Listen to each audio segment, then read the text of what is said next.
You all should have just gotten a notification. So if you don't want to be included, you can turn off your camera. And just so you know, we will have a couple minutes at the end of the session for questions. So with that, I want to thank everyone for coming out today. I know there's a lot of competing interest in the media and there's a lot of sessions going on with MozFest, so we appreciate you all being here.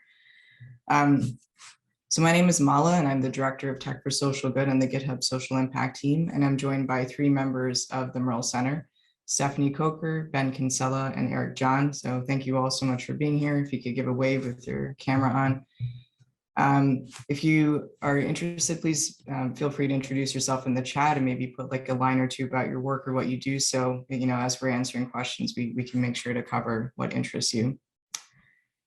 All right, so I'm sure the question on everybody's mind is what exactly is the MERL Center? So before I dive into that, I do want to clarify this term itself. So MERL, for those of you who work in the social sector, which at GitHub we define as any organization, whether it's for-profit or nonprofit, that works primarily on something related to the Sustainable Development Goals. But you probably have heard this term, but maybe in a different form. So MERL itself stands for Monitoring, Evaluation, Research, and Learning. MERL essentially refers to the routine collection or analysis of information in a project. Evaluation is really the assessment of that information. Research is kind of taking in the full body of evidence about a program or a project. And then learning, of course, is plugging all of that information back into the program design for a second iteration or for another launch. And MERL is really important in social sector disciplines, especially for a couple of reasons. The first is really, I think Linda, who's on this call, and maybe a couple of other of you who have worked in social sector disciplines for a while can attest to, it's really only been in like the last 5 to 10 years or so that evidence-based interventions are kind of the norm in the social sector, surprisingly. It does depend on the discipline. Public health is always, you know, ahead of a lot of other sectors, but especially in things like international development, this is coming from somebody who was in that industry for quite a while. When I started out my career, you know, evidence-based solutions were a good thing to have, but not necessarily something that was required. And so as evidence-based solutions become the norm, making sure that in an intervention really leads to an outcome and the steps to get there and what are the inherent assumptions are becoming things that a lot more organizations are thinking about. The second reason is that, you know, for those of us who work in the social sector or have worked in the social sector, we know that social interventions are actually some of the more complicated things to engineer. If you work directly in tech, like I do now, tech is also very complicated, but there are methodologies to get there. There are user bases to test out our work. But when you're talking about, you know, working with vulnerable populations or really trying something new for the first time in, let's say, a remote village in sub-Saharan Africa or in South Asia, ensuring that participants are sticking to the intervention and really knowing what metrics of success look like are really important. Because if you're asking somebody to participate in your program or your intervention, there is a cost to that. You could build up expectations. Maybe there's a monetary loss. So asking anybody to participate in anything, we have to really make sure that it's worth doing that.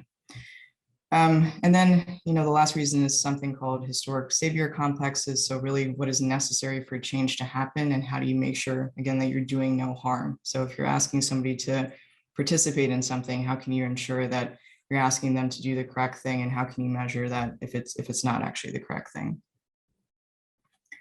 All right, so the MERL Center itself was founded in September 2019. So I joined GitHub in April 2019, and I was tasked with leading this new initiative called Open Source for Good. And so one of the first things I did was a couple of expert sessions with people who are working at that intersection. And one of the insights they said is you should be going and talking to MERL officers, monitoring and evaluation people, because often those are the people in the social sector that are driving, you know, open source adoption, or at least having the discussions in their companies. And I took that piece of information to heart because I had seen that throughout my career. So I got in contact with Linda, who has hosted the MERL Tech Conference for several years. And pre-pandemic, when we were all allowed to sit in conference rooms, we flew over to DC. We sponsored the event. We were one of the sponsors. I made sure, as you can see this in this photo, to set up the table right in front of the food. And I asked every single person that came by the food, what do you think we should be doing if we want to have more nuanced conversations about open source? Because often in the social sector, before I think a lot of our work and some, you know, recent attention on the subject, open source was either amazing or it was awful, and there was nothing in between. So we wanted to get more to those nuanced conversations. And so I asked everybody that I could, and they said, well, M&E is cross-sectoral. You see it in public health and international development and food security and education and all kinds of things.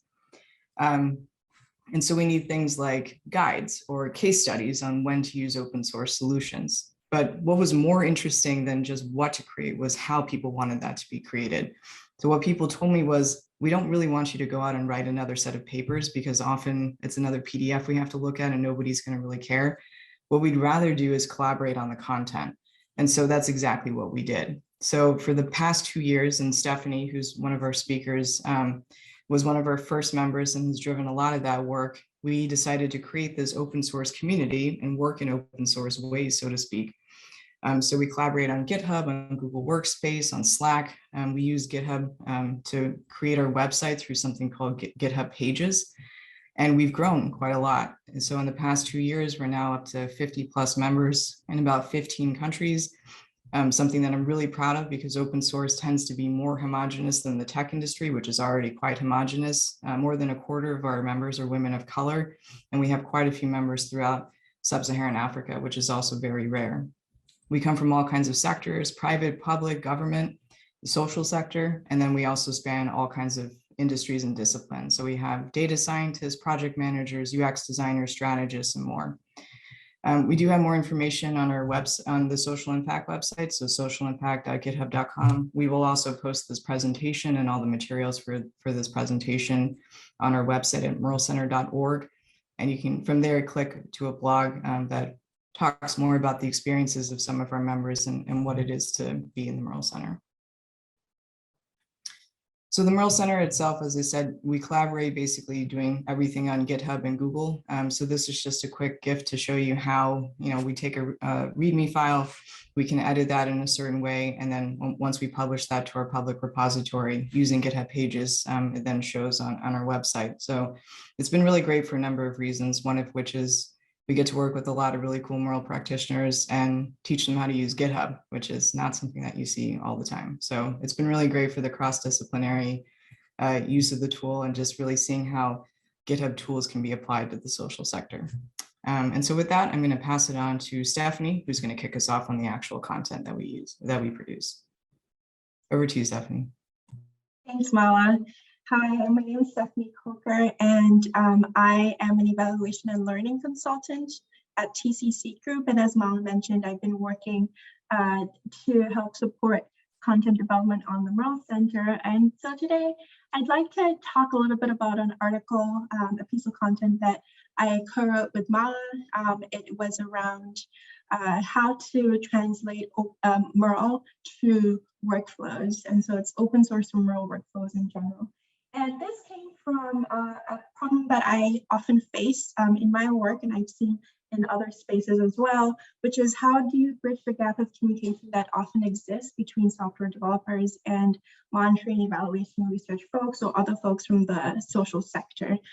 So I brought into this issue quite a few times as I facilitated conversations happening between data consultants, nonprofit program coordinators, and really not speaking the same language, I think was really hampering some of the discussions, particularly when a nonprofit would start from a point where they really have a strong need for a tool or product that is free and open source, so that it reduces their burden for creating something that's, on the other hand, that could be funded. And so we, as we started to write this article, we also realized that even just between Mala and I, Mala comes from a UX, UI design background, and I'm particularly based in the social sciences, we realized that there was a lot of language that could be refined and that we could provide something that could help folks translate back and forth. And so, this is really emblematic, I think, of one of the issues. And, on the next slide, I'm going to show you sort of how I envision how things tend to work and why this was needed. So in a lot of my role, I often sit, whether I'm a data scientist, research analyst, or just a MERL practitioner, we often sit in this sort of unique space that overlaps the social sector, where it's full of social scientists or academicians. It's full of implementers that are program managers. It's also full of funders that are coming from the grants or philanthropic space. And then on the other hand, you have sort of the tech sector, software devs, engineers, designers, as well as information architects or managers, and we are often sort of, I guess, data scientists, research analysts, data analysts, and practitioners. We're often helping to translate some of those interactions, or to facilitate those interactions. And so, for example, one of the a typical example of a problem that I came across as I was thinking about this would be a problem. A nonprofit could come and say or ask the following question on the next slide. How do I create a tool that effectively monitors my program participants as they progress along a spectrum of improvement? This can be anything along sort of an empowerment spectrum. It could be anything. It could be a health welfare. It could be it could span across a lot of different subject matters, but typically there's some sort of improvement that needs to happen over time. And so they're asking, how do I create a tool that monitors my participants so I can figure out how to either expedite the progression, how to improve my program, how do I know that my program is working, and all using free and open source software so that I don't have to care about, or I don't have to worry about getting this funded through a new initiative or a new program or through a new grant. So that's something that then what we came up with to help answer or translate that is on the next slide, which is sort of this idea of, in a monitoring evaluation cycle, you often have sort of like monitor, evaluation, communicating, research, learning, designing, or how the results from sort of research inform the design of a program or a project, and then how that leads back into implementation. So you often have this cycle that is ongoing. And so one of the ways we thought about how to translate that is to plug in typical technology workflows into that background. So typical workflows that in the tech space people are familiar with include like data collection, data management, data analysis, data visualization, data reporting. And these are sort of discrete workflows that can occur at any point in this overall sort of cycle of learning, of monitoring, evaluation. And so once that's understood that any of these workflows can be applied to any single step, and it becomes easier to sort of make that ask and translate that ask into something which can be easily understood. So on the next slide, you'll see sort of that translation, which it turns into, from creating a tool that turns into sort of something that's a very specific ask. How do I implement a data collection tool with program participants, create a database because it has to go somewhere, analyze the data from the database with a tool, and create periodic reports using DataViz. And so that sort of breaks that whole request into sort of discrete categories that when you're hiring a consultant, a tech consultant, or if you're working with someone that's more from the IT side, is easily understandable and translatable. So that's kind of just one example of a lot of one of the pieces of content that I worked on recently. This was sort of really helpful in helping to kickstart sort of our development process and brainstorming around ideas. And so, what I really love about being a part of the MERL Center is being able to participate on GitHub and being able to be in the space where software developers live and being able to use some of the same tools that they have. And so it's been really great to be able to use that from also a content management perspective. And so I wanted to also show a brief GIF or a small GIF about that shows sort of how in the process of, thinking about our presentation, wanted to add a new resource to this particular article using the README file. I was able to go in, edit the file, paste my new data source or reference in this case. And then once that's pasted, I create a pull request that goes through to a public repo, and then it automatically is updated once that's approved on our GitHub pages website. And so it's not only modeling sort of like, it's not only generating content, but it's also modeling for us in the social sector, like how to engage in the same ways that software developers or others in the tech space usually engage. And so that's really what's unique about this. All right, so thank you for listening to me. I will transfer it over to my friend Ben to talk a little bit about his contributions as well. Yeah. And I'll just say, Stephanie, +1 on the sort of GitHub workflow that you just laid out. I can't tell you how many times I've gone through Jekyll and GitHub pages, but Mala and the entire MERL Center have created it, made it very easy. So +1 on that observation. But yeah, thank you so much. The next topic I think is actually quite timely given the work that you just presented, Stephanie. And really, I think the best way to introduce it maybe is just to give a little bit of a story or maybe some personal experience that I felt in terms of meeting with a lot of different folks in the social sector, the private and public sector as a whole. My previous role was with DataKind. It's a data science nonprofit. I'm just going to spotlight Rachel Wells, who's leading the Center of Excellence. I get the opportunity to work with her at DataKind, and then currently now at Tribe AI, which is an AI consultancy. And so through that work and all of our conversations we've had, and I'm sure Rachel would agree with me, we've had the incredible opportunity to meet with people in the technology, social impact space. But the question always is around hey, we know data should be the cornerstone of our work and strategy, but where do we even begin? Everyone knows that you don't have to convince anyone about the power of data science within this field, but is it how to be more data driven? Is it using data in my Excel worksheet to build a regression? Or I know ML is super, super popular now, but is it creating a deep learning model? Is that going to make us, more data driven? 99 times out of 100, it's not transformational for the organization. And usually it centers around other things that are not so sexy. So how do we get information or data into one location? Or we need to create a data literate sort of data culture of our organization. How do we foster that and create data literacy among our employees? And so organizations large and small, everyone recognizes that these data needs are at the center of their work, but it's really an outstanding question, how do we do that? And how do we use and leverage data to actually achieve our mission and impact?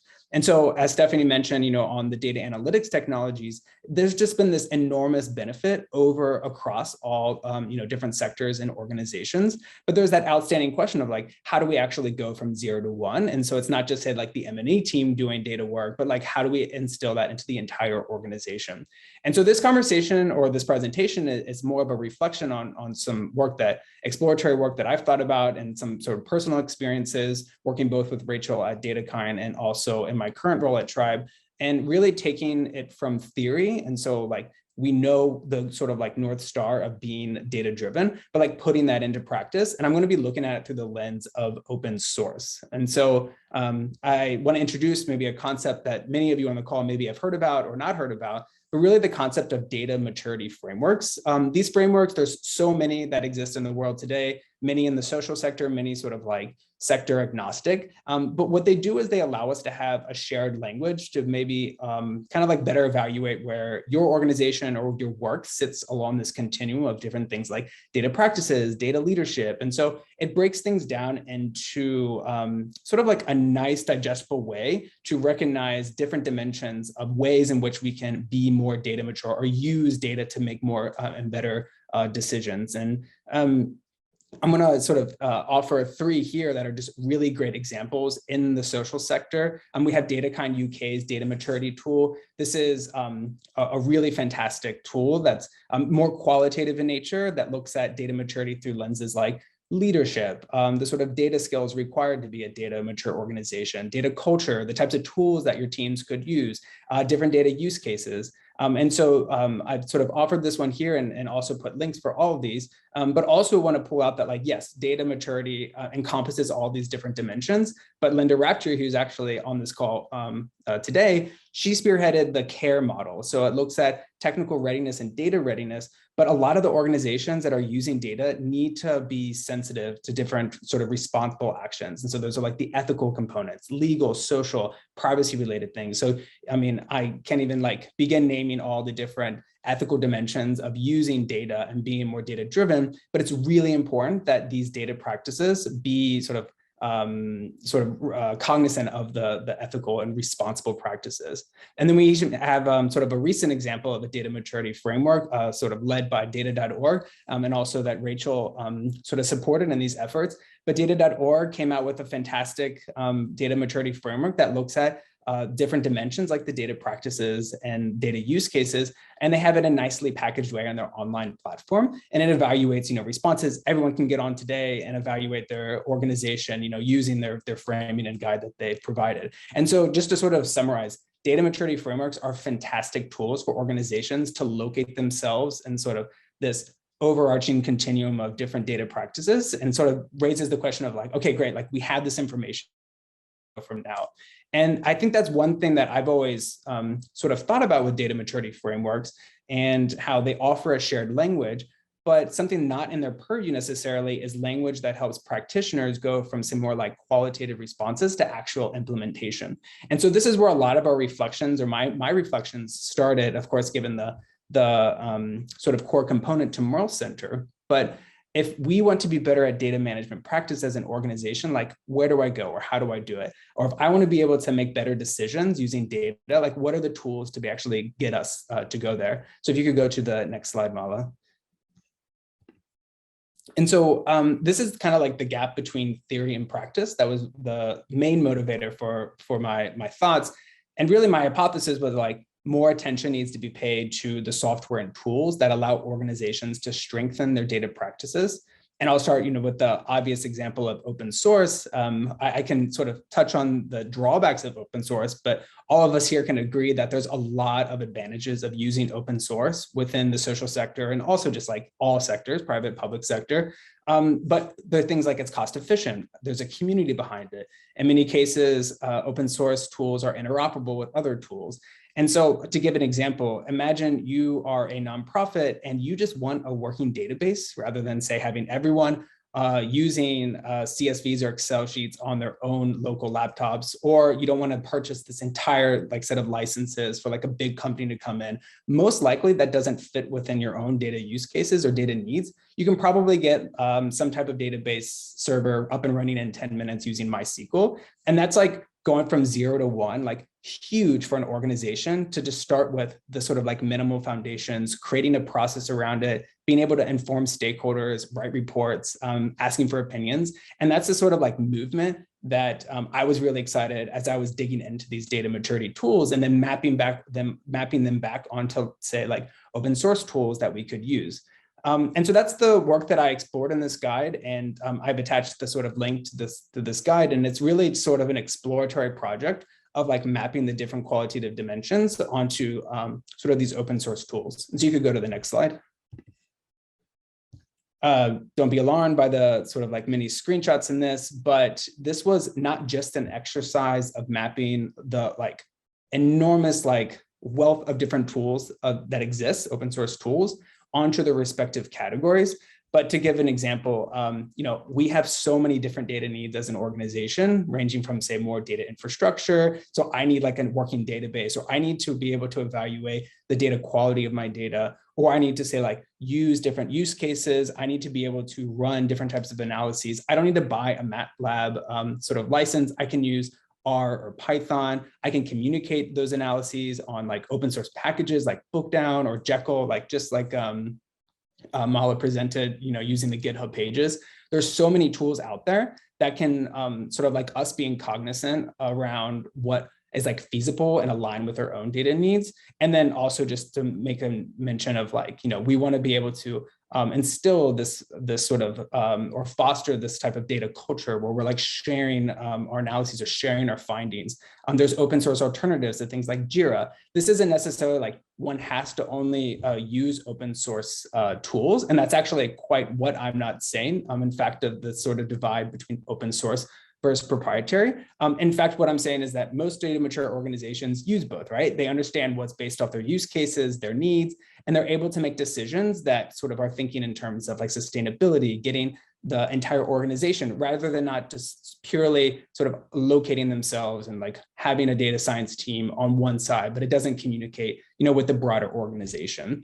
And and I think, really just sort of honing in on this and a call to action for like the social sector as a whole and all sectors as data maturity has become so increasingly important as a cornerstone for their data strategy, is considering this gap between, like these qualitative dimensions and really just sort of fire hose information of where an organization needs to be at and leveraging data. But, thinking closely about how we actually build out those data strategies. And so leadership, practitioners, thinking about the intersection of open source as a way to get from like 0 to 1 very quickly, and this opportunity to like really work toward being a data mature organization and leveraging the tools that are available. Thank you for listening.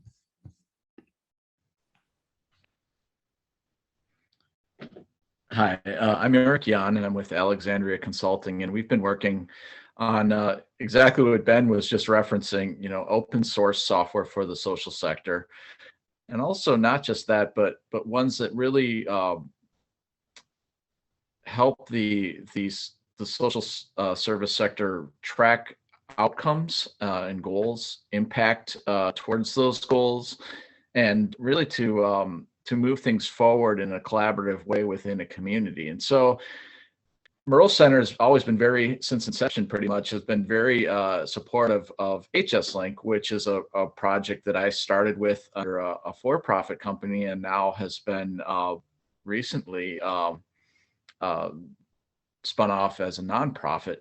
And the purpose of it really is to help social service organizations adopt a goal framework, track progress towards those goals, and then have this information collection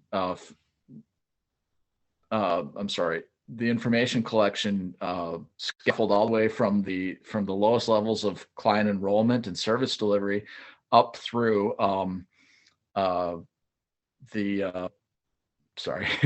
being distracted, up through the goal tracking. So essentially that's the purpose of what HSLynk was originally developed for, and MERL Center has been very useful in helping us to find other resources out there and other approaches that we can adopt. And if you could advance the slide one, Mala, thank you. Let me go through the history. So in 2015, a private company started HSLynk as a software as a service company under the Mozilla public license v2. So we're excited to present at the MozFest for this, for more than this reason, but that's definitely interesting. Also, then in 2021, recently it was spun off as a nonprofit with the IRS, and we're pivoting from mainly a housing service delivery focus to a community information exchange project, tracking the Sustainable Development Goals promulgated by the United Nations. And this year, we're looking to streamline the software stack that we've got so that it's simplified. Developers can easily replicate, install, modify, host on their own cloud infrastructure, HSLynk. Next slide, please, Mala. So one of the things that we really want to move towards more, we already have knowledge graph capabilities within HSLynk, but we'd really like to adopt a goal framework. And an nascent goal framework is the Common Impact Data Standard that's been developed by commonapproach.org. If you go to their URL, you can read more about it. But we also have been encouraged by MERL Center's various initiatives related to goal tracking and impact measurement. And so what we would like to do is marry the existing code that has the service enrollment, service delivery, needs assessment aspects, and then move that into a data lake that also has this larger goal attainment framework information. Yeah, if you click on the dynamic visualization, it'll actually show you the common approach, but I think we might get sidetracked from the presentation. If you could advance the slide one more, Mala, please. So this is an example of how, at the most micro level of data collection within a community information exchange, there are many projects, and to have real world information sharing established within a community information exchange, you can see that it can be very fine grained, that some project groups will want to share with each other, or maybe just one project will only be able to share with another project in another domain or silo within the community information exchange. Those bands, the vertical bands, could be housing and workforce development, or whatever domains we have in social services. And I'm not speaking just on with reference to the United States, but to any implementation.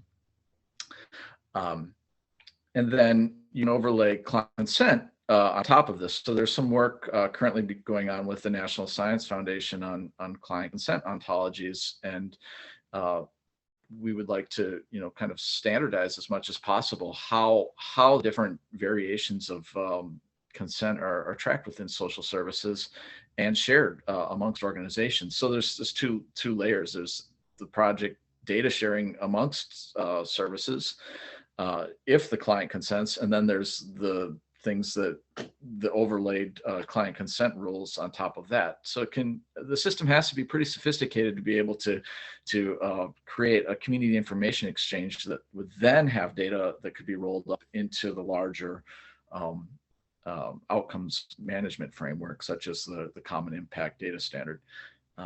Last slide, please.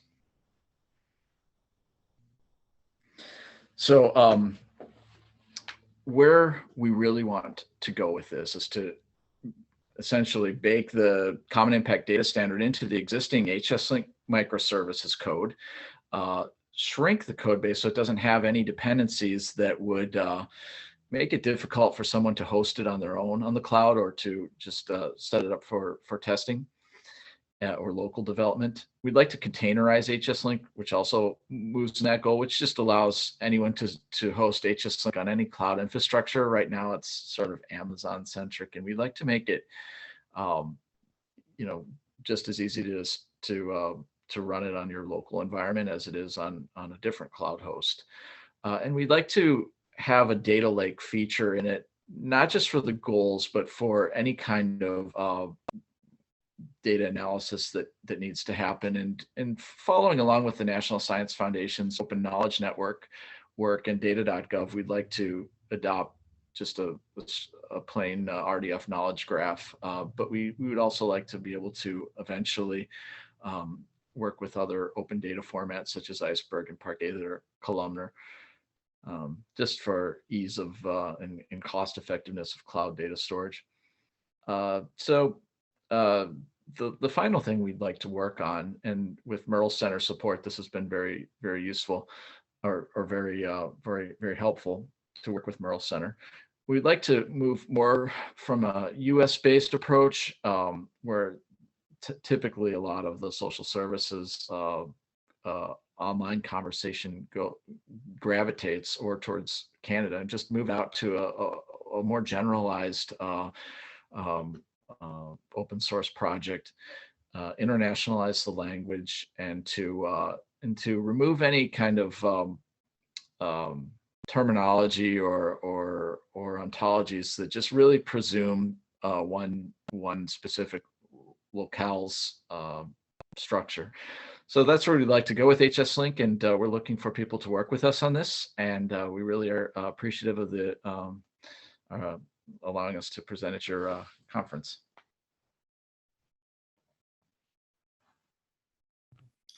All right, well, thanks so much, Stephanie, Ben, and Eric, for those really interesting presentations. I always learn a lot from MERL Center members and realize how little I know in the grand scheme of data and M&E, but that's a good thing. Anyway, I know everybody is probably very eager to join the MERL Center, so if you would like to, the good news is we've got a very simple sign-up process. So you can go to merlcenter.org, or you can go directly to this form, so feel free to take a screenshot of this if you want to copy the URL directly. And then I also got a couple questions during the presentation about where this presentation will be. We're going to link it on merlcenter.org in just a couple hours, so be sure to check back if you want to take a look at the slides more closely.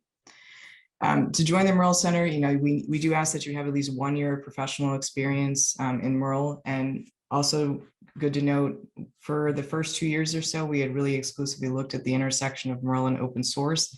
But due to just the growth of the industry and really the interest in the way that we work more than the scope of things, we have recently expanded our scope to include MERL in data science and then MERL in human-centered design. So if you have at least 1 year of professional experience in any of those disciplines, you're welcome to join. So please use the link to get in contact. So MERL Center members do work mostly on a volunteer basis, but in 2020, we had our first round of stipends, which is actually how we got a couple of our members speaking today. It's good to know that we are launching our second application for a cohort on Monday, so March 14th. The requirements and link will also be posted to merlcenter.org. And if you have any questions, you can feel free to reach out to the email address on the website. Right. Well, I think that's all from us.